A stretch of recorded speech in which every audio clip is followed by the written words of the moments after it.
Welcome everyone. My name is Baylan Megino. I'm with Global Dream Makers, and today, in celebration of Asian American Pacific Islander Heritage Month at Macy's, celebrating at Macy's, we have our different artists. And today we have Cynthia Tom, a wonderful artist here, based here in the San Francisco Bay Area. Welcome, Cynthia. Thanks, Baylan.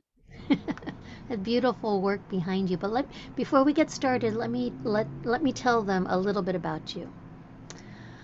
Okay, so for over 30 years, Cynthia's art, cultural community art workshops, and curatorial projects bring to light stories and insights behind family trauma, social justice, healing, spirituality, and empowerment of women. As board president of Asian American Women Artists Association from 2007 to 2018, and founding director of A Place of Her Own, which is an arts-based healing program for women of color, she has developed ways to artistically explore chronic heartache by unraveling family patterns of her own and helping others to do the same, to move towards resilience. What incredibly powerful work, Cynthia. Thank you. Thank you. You're welcome. Can I ask you briefly, uh, in your artist journey, what has art come to mean to you? Well, in a nutshell, so I've been making art probably since I was really little. We didn't call it art back then, we called it craft, and it was with found objects. And I didn't know at the time, but we grew up really poor, and my parents were very poor, growing up Chinese American in Chinatown, San Francisco.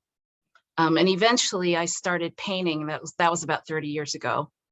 And I realized that I could use art to start to heal things that just caused me pain all the time and low self-confidence. And I started exploring my family's patterns. They had a lot of trauma, bought and sold and brought to the US, and just what they went through. I've actually turned it into artwork and been able to put up shows and invite other artists to do the same and engage in communities that never heard our stories before, the Asian American community. So art for me is, first of all, healing internally and letting emotions out, but then also turning it around into civic engagement and educating the general public about our stories and watching compassion grow for ourselves, for each other, and then within our community and our families, and then also the public. So it does everything.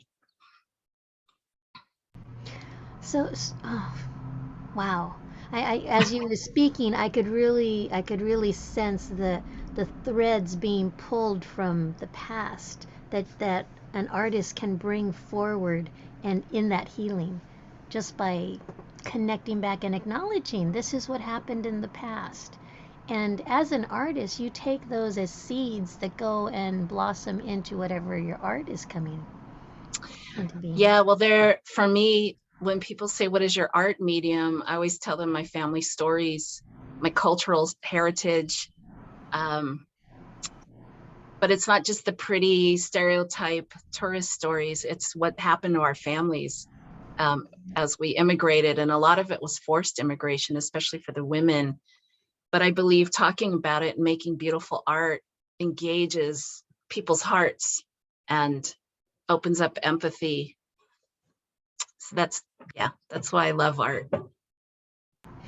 Mm. And so your art has taken different mediums, and you've included different subject matter. Uh, what would you like to tell us about that journey?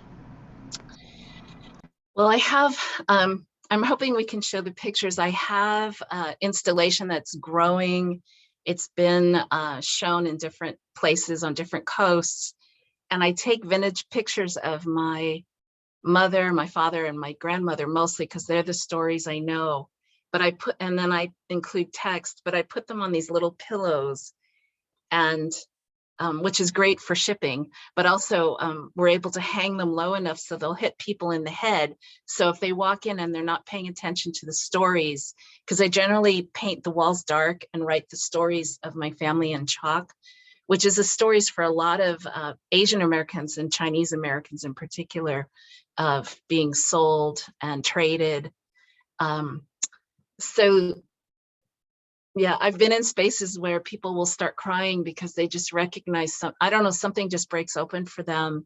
And I also include like little questions or little ways for people to participate in the process. And I always ask people what was happening in the root country when your family left, no matter what your ethnicity is. Even if you're white, your family came from somewhere else if you're in the US. So what was happening when your family left? And chances are there was coping mechanisms that your family had to do to deal with trauma. And then over the generations, it gets passed down and changed and kind of twisted, and you make it into your own trauma, which can be undone. And that's a lot of the workshops I do, is about recognizing and exploring those patterns and where they came from. That's why I ask what was happening when your family left the root country, and what happened when they got here. And then just slowly using intentional art to be gentle with yourself, but then to also start to unravel from all those beliefs that you've developed that came from if you look at your family, you are repeating patterns for generations, and you can stop it. I hope I'm answering your questions. Oh yeah, yes, you are. I mean, you're talking about the internal journey that was behind the progression of your art. Yeah. And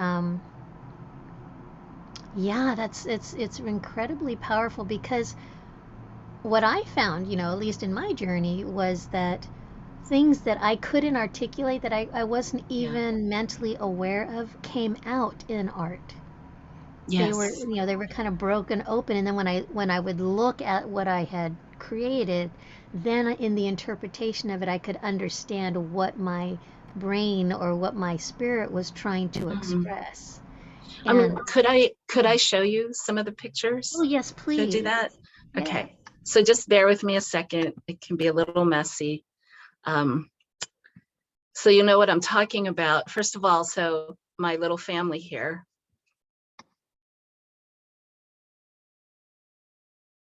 It's taking a while to load. So I grew up with parents who never said they were artists, but this is kind of the work they did at the end. My mom made things from found objects. Like these are McDonald's coffee stir sticks that she saved for many, many decades, but she ended up making this beautiful necklace with it. And then my dad would make sculptures out of whatever he had laying around. And those are my brothers. But I also want to tell people that one of the things that happened to me, and if anything happens to you that puts you up against it, whether it's this pandemic or you hurt yourself, your body gets sick, this helped when instead of fighting it, I just kind of gave into it. And that's when I started becoming an artist with my back injury. I learned how to draw, because all I could do is lay down with a pencil. And this is some of the found object art I was talking about that my family did. This is a wine crate. These are napkins. The furniture are Christmas ornaments that we had from West Elm, I think. So if you use your imagination, anybody can actually make art from nothing. But this puts you in touch with your intuition. And then you also should look at your ethnicity and your gender, whatever gender you identify with. And this was one of my mentors that encouraged me to look at my Asian Americanness in my 30s. Because growing up in San Francisco, when I did, this is back in the 60s, you didn't have to identify as anything. Everybody accepted everybody for what they were in San Francisco anyway, the neighborhood and the schools I grew up in. But this is a painting that I didn't realize it at the time, but this is a painting about understanding your, like digging into your heritage. So everybody's got a cultural heritage, and this is called Anthropologic Dig. So after I finished it, then the title became apparent, Anthropologic Dig. And I started looking around those that I needed to look at my heritage. I didn't know how to do that, but I joined a group called the Asian American Women Artists Association. And this beautiful book we created helped me really dig down, because we had to also include who our heroes were, an Asian American woman who influenced us. And I didn't have any at the time. I didn't, and so I dig, and it ended up being Mia Lin, who did Vietnam Memorial. And when she was 19, she actually stood up in Congress, who were accusing her and her parents of being communists. And this is back again in like this, I think it was the 70s. But she was able to stand up to those guys, and she had self-agency. So I aspired to learn how to have self-agency like she did. And now I aspire to teach people to have their own self-agency, so you could speak your mind, stand up for you want, and feel the emotions that you need to feel. So this is another painting. Again, when I'm painting it, I have no idea what it's about. And this ended up becoming the logo for the workshops that I do, called A Place of Her Own, or A Place of Your Own.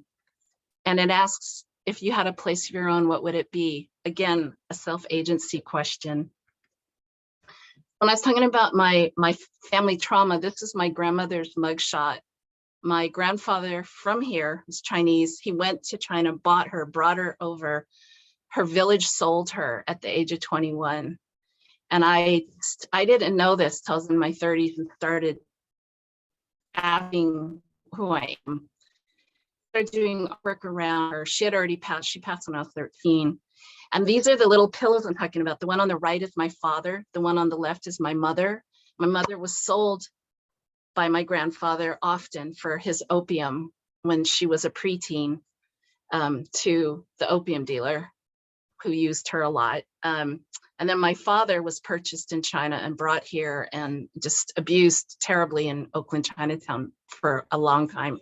But he grew up to be a very kind man. So here's one of the installations. This is in Point Reyes, and they let me do whatever I want. They gave me this big space, but these are the stories on the wall. And then the pillows, they let me hang low enough to hit people when they walked in. And it was really effective because it got people talking and really engaging in these stories about a Chinese American family. And this is just another picture. This was my grandmother's wall that I made for her. So in a way, I'm honoring them, but I just also wanted to grow awareness of communities of colors, the stories that we have.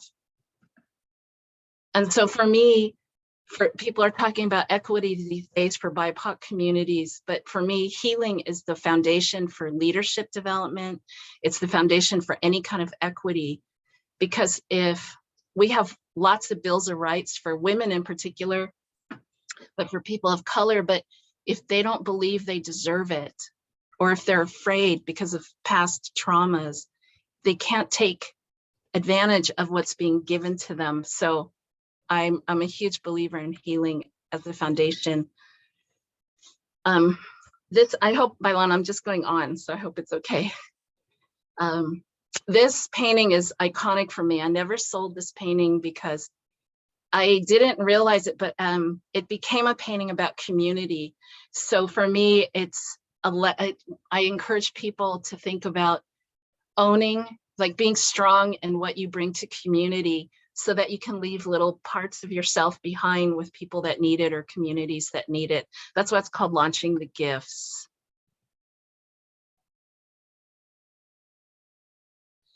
And then this one also is the same vein. I didn't mean to, but it ended up talking about encouraging women to lift themselves off the floor and no more victim. Just get up off the floor, no more doormat, no more victim. And that's what I mean by foundation equity. If women can rise and take ownership of their rights and their God-given rights, that's the foundation for equity. And another painting, this is called Accepting That I Am. And I realized in 2017 that I still felt like I didn't have value, and that I didn't deserve people caring for me still after all these years. So I decided to embed it in the paintings, and it says, from Louise Hay, the book, You Can Heal Your Life. This is, I'm loved and lovable, I'm valued and valuable, and that we're spiritual beings having a human experience. So that just, I guess, is my form of meditation. And that's why people who start to understand art can use these art to meditate. Anything that reaches your heart, look at it and understand why it reaches your heart, and then own it, buy a print of it. This is a big mural I did for Dia de los Muertos at Tom Art's Cultural Center, which is always miraculous. But this is about helping people looking at your hungry ghosts, which I use to say, you got to look at your ancestral patterns to heal. You got to look at your family patterns to heal. They're not your patterns. All your heartache may be coming from patterns that have been going on for generations. And then I'll stop on this one. This was the last painting I did so far. It's going to be a series of paintings where the Dressworms will be rising, and they'll all start to have more colorful clothing on them. And this is my wish, that all feminine energies, whether they're male or female, start to see each other as allies instead of competitors, and that we rise together to fight oppression, which is just rampant in the world and in our country in particular. So I'll stop. This is what you see behind me. So these are new, these abstracts are new because here's the lesson. So for some reason, 15 months ago, I got I don't know what's going on with my eyes, but if I read or write very much at all, especially on the phone, I get super dizzy and I get really sick. So instead of fighting it and resenting it, I'm just working on it to own it as a gift. So it's forced me to start painting like this. I'm not doing very many, but I'm just trying to paint without really looking very hard, with colors that make me feel good. And I guess the lesson is, including with the pandemic, is to look for the blessings and the gifts in it, because otherwise you're going to be fighting and angry all the time. And that's kind of in a nutshell how I've been able to use my art. So thank you for letting me show the pictures. Oh, absolutely. That was beautiful to see all of your work, and to see the progression and the way that people can interact with it. I really like the pillows. I like the pillows and popping into them. Oh, look, there's some art right there. What is this making me aware of? That's the best kind of art. We're not just looking at it. We're actually interacting with it and discovering our own feelings about it, or that are evoked by it. The best kind of art does that. So. And I don't even know where the pillow idea came from, but I just knew when I started sewing it. I was crying the whole time that I was doing this, and I felt like I was expunging something, but I also felt, I watched people like want to hold them. Yeah. And that's the, getting society and our culture to want to embrace something painful and want to care for each other. I think art has the power to do that like nothing else does. Wow. And I think that's it. I mean, really, what more is there to say? Really? Well, keep an eye on me on Instagram. So yes. Cynthia Tom Art. And I'm not posting very much right now because, like I said, I get really dizzy, but I just have this feeling that things will be healing. And the workshops that I do are all based on things that have worked for me, healing wise, using art. And I hope those will grow online. Again, thanks to the pandemic, which has forced us all to go to Zoom. But Zoom's been a real miraculous tool for me because I can't leave the house. So it's been a blessing. So thank you, Baylan, for finding me. I'm not even sure how you found me. Well, I think one of your students referred you to me. One of your students from a place of your own. So how often do you offer the class? Well, In 2009, it started as an artist in residency at the De Young, and that's when I found out there was so much trauma that the women couldn't answer if they had a place of their own, what would it be? Because they couldn't even think that far. So then I started doing these every other year, because the funding has been tough to get, although it's changed in the last 2 years, because mental health and art didn't used to go together. And the art funders wanted to see professional artists doing work. But the women with the trauma largely didn't have huge art careers because they had too much self-doubt. But now the funders are merging the two. So I was doing as a 6-month program in my studio at 1890 Bryant once every other year. But now what I want to try to do is have different workshops online. And the workshops are kind of stair-stepped, but now I just have to let them come out as they need to come out and do them on Zoom for now. And they always end in an exhibition, but there's a lot of photos online to get inspired if you look at A Place of Our Own online and the website. And I usually only take not more than 12 to 15 at a time, because it's really intimate. So and right now it's kind of stay tuned. Yeah. And how long is the class usually?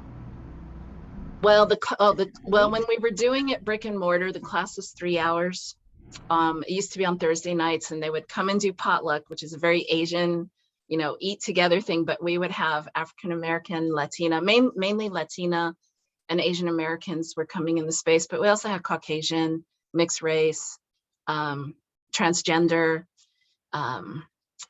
just whoever felt like they were ready for this. But they would come in because we wanted them to become a family, and the 2020 cohort is still staying together. But come in and eat, ground ourselves, and then start doing these workshops, very stair-step. Like, we look at beliefs that hold you back, and what's the story? Where did those beliefs come from? Because they didn't just come out of nowhere. Generally, it's family. Then we look at family patterns, and you actually do family maps and map in trauma. Then we start to move on to look at your aspirations, and we actually have you create a gift to yourself, which is a love letter collage to yourself. We teach you how to use your intuition with intuitive collage, but the whole program is about turning on your intuition and hearing your voice and sharing really tough stuff with each other, but finding out that there's no judgment or shame, and learning to let that out of your body. And then at some point, we start helping you create your answer to, if you had a place of your own, what would it be? And then have a professional month-long exhibition. But it's all kind of blown up in the air right now. But we're trying to do things online. Back around, especially now with the mental health awareness. That yes. I mean, this month is Mental Health Awareness Month. Yes. And because we're coming out of the pandemic, people are so aware of the need for mental health assistance. Yes. Yeah. And so that's what I feel like Place offers, kind of unique tools using art. And it's not just making art or finger painting. It's actually art that is a specific thought process. So it's like seeds to get you started on a new thought process. And we have alumni who've gone through it who will speak to whoever. And the only way to keep in touch with us is to get on our mailing list, because there's not a lot of, there's 2 of us kind of running everything, sometimes 1. And pretty soon, I think probably in June, we'll start doing a little bit more public stuff. So a typical class isn't happening right now. And the online, I think I was told we can't go more than 2 hours, but people like to stay and talk. We are going to be doing something I'm going to be doing something through the Legion of Honor on August 10th to coincide with the Guopei Haute Couture show that's up there, because of all the dresses that I do and the cultural heritage I work with. And then I have 2 of our Place alumni that are going to talk about cultural heritage and their artwork. But that's August 10th. Yeah. It's wonderful to hear that the art community continues to bubble, continues to develop and evolve.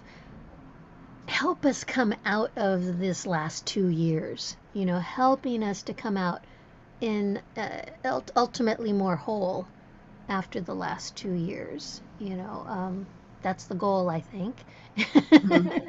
So that Yeah, we I mean, it's wonderful contribute our what yeah, wellness. your Hmm. vision is wonderful, because if people are paying attention to this, it's because something during the pandemic, something you got still enough to know that you need to work on something deeper in your life. So Baylan, it's really beautiful that you pulled the artists together for this.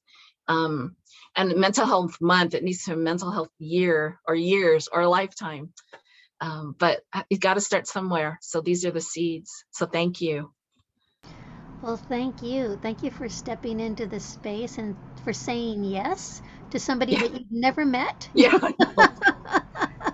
See, I and, went by and my intuition. So thank you, and also for agreeing to bring your story into Macy's. I wish we could bring your art in because people need to see it and experience it. But yeah, maybe next time you'll be we could better. figure out a bigger way to do it, because the little pillows would get lost there, but we could do giant pillows.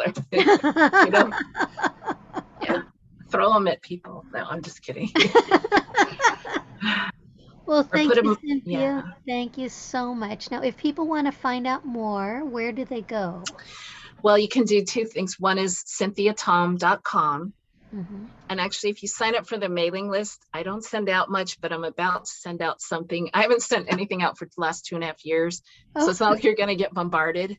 mm, But that's the best way to keep in touch. So cynthiatom.com. There's a placeofourown.org, which is the website. It's a little, because of my vision, I haven't been able to update it in quite some time.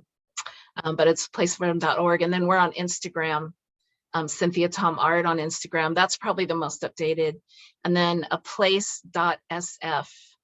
I think that's, if you type in a place of our own, it should come up for Instagram.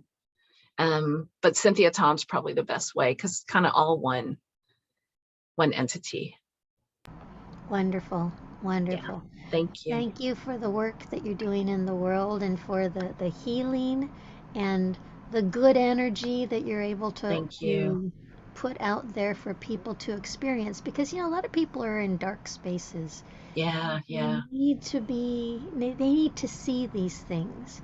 They need to they need to experience it just so that they can see the world is not all dark, that No. there is light in a lot of places. You can't have dark if you don't have light. You can't have Right. light without dark. I mean, we coexist. It's just which one are you focusing on? So let's focus on the maps of consciousness. Let's focus Yeah. on the healing. Let's focus on finding a place of her own. So every single one of us. So thank you so much, And oh, Cynthia. you're so welcome. Sometimes it just takes a slight adjustment in the words that you speak to yourself. And I'm not saying, some people might think this is kind of Pollyanna, like, oh, it's wonderful. I mean, my life is really difficult. I can't even go to the grocery store by myself. And I don't have anybody here to take care of me. I have friends, but I just am turning it a little bit and just saying what is the gift inside of it? Because I went and had these paintings, and I needed the downtime that the pandemic's, because I overworked. So the pandemic's given me stillness. And I know there's so much hardship. There's a lot of hardship even with our place alumni, but sometimes you have to look for the good too in it, even if it's just a little bit.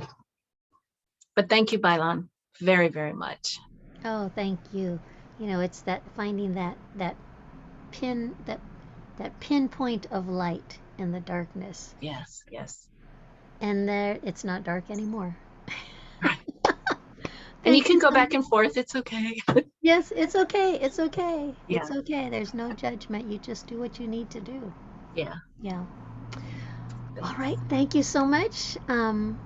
We will have you back again a couple times here at Macy's and looking forward to everything and to see more of your work. Thank you. All right. Thanks.